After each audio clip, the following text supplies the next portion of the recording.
तर आपण मागे अंकिला मी मागच्या सेशनमध्ये अंकिला मी दास तुझा हा संत नामदेवांचा अभंग पाहिला. त्या अभंगावरील आता आपण कृती सोडवूया. पहिली कृती आहे, पाठाच्या आधारे खालील कृती केव्हा घडतात ते लिहा. आता इकडे पाठाच्या आधारे तुम्हाला कवितेच्या आधारे आन्सर लिहायचे, उत्तर लिहायचे की ती कृती केव्हा घडलेली आहे त्याविषयी आपल्याला लिहायचं आहे. माता धावून जाते. माता कधी धावून जाते? जेव्हा तिचे बाळ आगीत पडते किंवा पडणार असते. पृथ्वीवर पक्षिणी झेपावते. कधी झेपावते पृथ्वीवर पक्षिणी?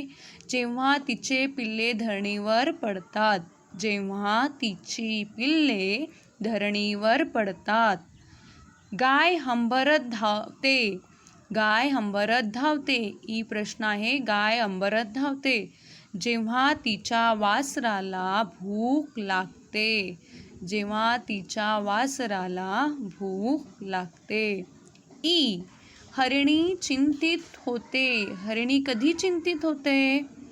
जेव्हा वनामध्ये अग्नी लागतो तेव्हा ती पाडसाच्या विचाराने चिंतित होते. वनामध्ये वणवा लागतो तेव्हा तिला पाडसाच्या विचाराने चिंतित होते.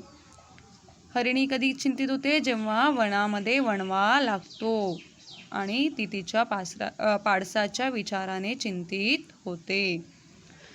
दुसरा प्रश्न आहे, आकृती पूर्ण करा. कवितेतील माता आणि हरिणीचे वर्णन करणारे शब्द. इथे मात्यासाठी कोणता शब्द आले आहे? माता. कवितेतील माता आणि हरिणीचे वर्णन करणारे शब्द. इकडे मातेचे वर्णन करणारा शब्द कोणता आहे? कनवाळू. कोणता आहे? कनवाळू. माता कशी आहे? कनवाळू. आणि हरिणी कशी आहे? चिंतित. हरिणी कशी आहे? चिंतित.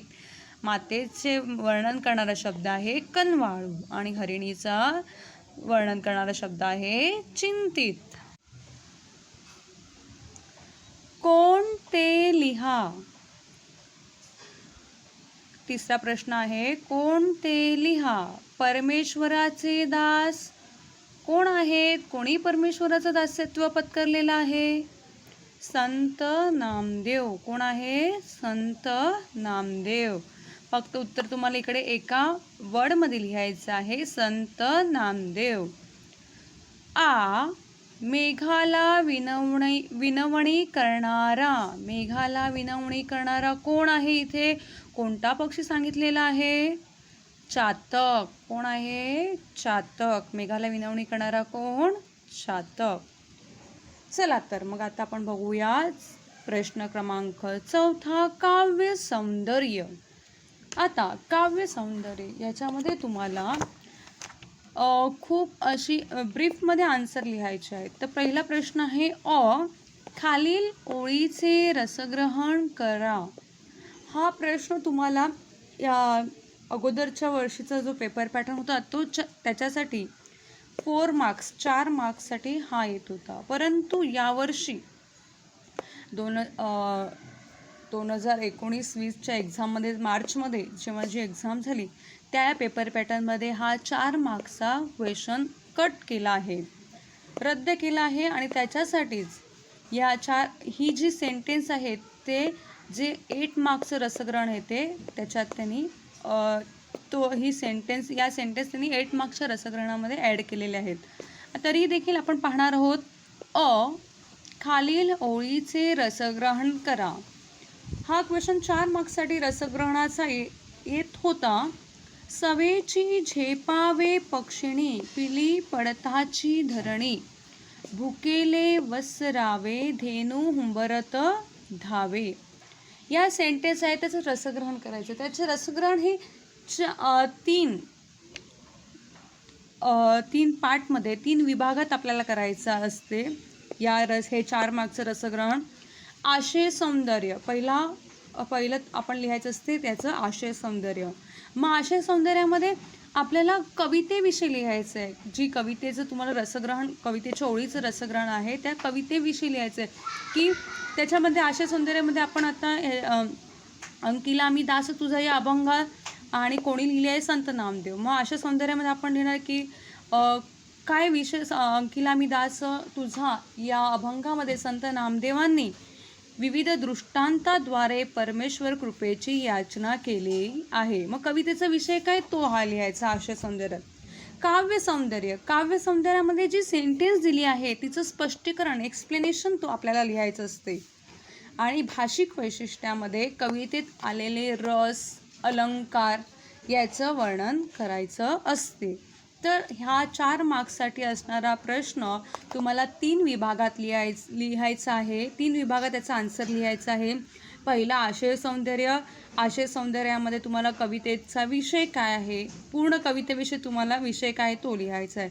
काव्य सौंदर्यामध्ये तुम्हाला दिलेल्या सेंटेन्सचं, ओळीचं तुम्हाला एक्सप्लेनेशन लिहायचं आहे. आणि भाषिक वैशिष्ट्यामध्ये तुम्हाला रस, अलंकार ह्याविषयी म्हणजे त्या सेंटेन्समध्ये आलेले रस कोणता आहे, अलंकार कोणता आहे, त्या सेंटेन्समधून प्रतीत होतो ते तुम्हाला लिहायचं आहे. असं हा 4 मार्क्ससाठी प्रश्न येत होता, परंतु लास्ट आता यावर्षीपासून तो रद्द केलेला आहे प्रश्न. तो आपण 8 मार्क्सच्या रसग्रहणामध्ये नंतर बघूया. ओके. नंतर आहे आई, प्राणी, पक्षी यांच्या मातृप्रेमाचे कवितेतून व्यक्त झालेले वर्णन तुमच्या शब्दात सांगा.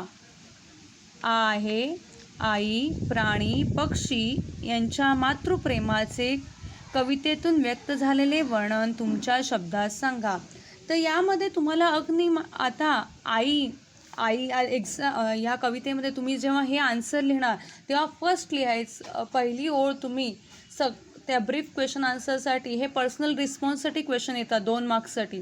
तर अशा वेळी तुम्ही लिहायचं पहिला अंकिला मी दास तुझा या अभंगम, अंकिला मी दास तुझा या अभंगवाणी संत नामदेवांनी विविध दृष्टांतातून परमेश्वर कृपेची याचना केली आहे. ही सेंटेन्स तुम्ही फर्स्टला brief personal response brief question येईल त्याला तुम्हाला लिहायचीच आहे कवितेवर आधारित. आई. आता आईचं कोणतं एक्झाम्पल दिलेलं आहे की आई कशी आपल्या बाळाला अग्नीपासून वाचवते.